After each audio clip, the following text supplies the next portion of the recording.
O cara foi para Chernobyl, gente. Como é que tá Chernobyl hoje em dia? Radioativo. Então, obrigada, né? Foi isso. Não vou mais atrasar o show. Sabe aquele... Exatamente. Não, assim, tá acessível para turista. Obviamente que você tem algumas regras que você tem que seguir. Você deve ver que eu gosto de viajar para um lugar que tem regra, né? Você tem algumas regras que você tem que seguir, porque, de fato, tem lugares ainda que são bem radioativos. Mas é um lugar acessível. Então, o Chernobyl em si, onde você vai lá no reator tal, que eu cheguei a 300 metros do reator, não é a área mais radioativa da região. Então, você tem, por exemplo, em Pripyat, que é a cidade que foi totalmente evacuada, você tem lugares ali onde é muito radioativo, onde tem aquele parquinho abandonado e tal. Você já deve... Não sei se vocês chegaram a ver a série que teve na HBO, tudo é muito legal. Eu vi que tem, mas eu não cheguei a assistir. É muito legal. A história ali também é fascinante, o quanto que eles foram, tipo...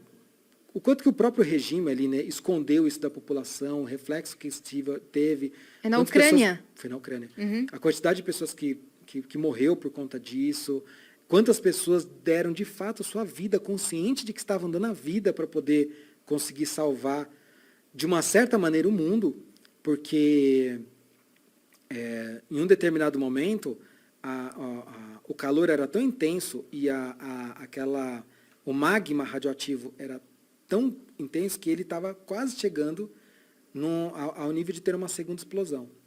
Se tivesse uma segunda explosão, ela ia atingir um raio de mais de 300 quilômetros e a Europa inteira ficaria inabitável. Tem ideia que ainda a Europa inteira se tornar inabitável? Então, assim, isso chegou a ter uma probabilidade significativa de acontecer. Uhum. Quando teve a explosão, a radiação pegou em quais países? A radiação, eles criaram uma zona de exclusão, que é onde a radiação se tornou realmente assim, completamente terrível, que é de 30 quilômetros de raio. É pouco. Mas cerca de 200 cidades em volta foram totalmente evacuadas.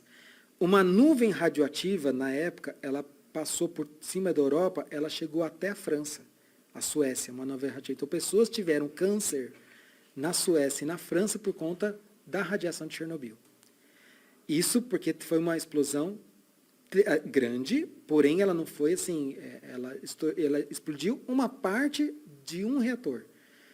Se explodisse o reator inteiro, mais o segundo reator, que é o que eles estavam com medo de que fosse explodir, aí sim isso poderia comprometer a Europa inteira. Uhum. E então pessoas, conscientemente do que estavam fazendo, foram lá e trabalharam numa área radioativa, morreram meses depois, mas sabiam o que estavam fazendo para evitar uma catástrofe maior. Caramba. Meu Deus. É uma história muito incrível. E você chegou a ver algum escombro da Guerra Fria, assim? Então, bunker, esse tipo de coisa? Lá em Chernobyl, tinha uma base secreta soviética que o mundo não sabia que ela existia.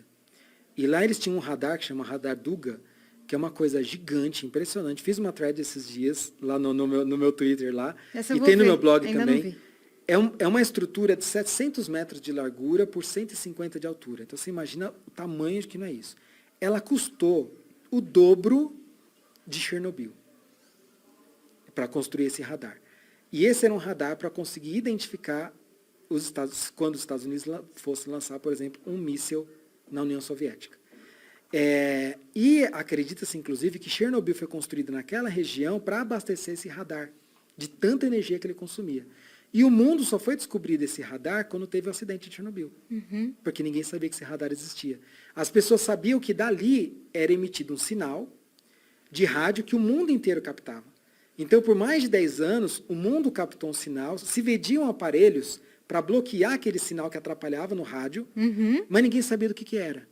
E quando teve o acidente de Chernobyl, que foram descobrir que foi exposto essa base soviética, eu fui conhecer. E isso lá em Chernobyl. Em Kiev, que é a capital da Ucrânia, tem mais de 400 bunkers que eles foram abandonados. Quando caiu a União Soviética, eles foram abandonados com tudo. Então, a maioria desses bunkers eram simplesmente espaços vazios para a população poder fugir no caso de se abrigar no caso de um ataque nuclear. Mas muitos deles eram utilizados como escritórios secretos. E aí um grupo de doidos lá, desse pessoal explorador de cidade, que eles chamam de urbex, que são... Você já deve ter visto o vídeo daqueles caras que sobem nos prédios e gravam e andando na beirinha. Que dá uma Sim, agonia. Que dá uma Sim. agonia desgraçada. Então, são os chamados urbex, só que é da categoria dos climbers, que são aqueles que vão para a parte mais alta. Uhum. E tem os diggers, que eles vão para a parte subterrâneas, que eles exploram cidades subterrâneas. Escavam? Não necessariamente escavam, mas assim, você tem, em muitos lugares do mundo, na Europa, em diversos lugares, você tem muita coisa debaixo da terra que ninguém sabe que tem. E eles exploram isso. E eles descobriram esses bunkers. O que eles fizeram? Meteram os cadeados e deixaram tudo lá. Então, eu entrei num desses bunkers que você tem lá escritórios, armários, documentos, máscaras, equipamentos de orientação de como lidar com bomba atômica. Está tudo lá. Tudo original. Tudo original. Não é museu, não Meu foi preparado, Deus. está tudo lá.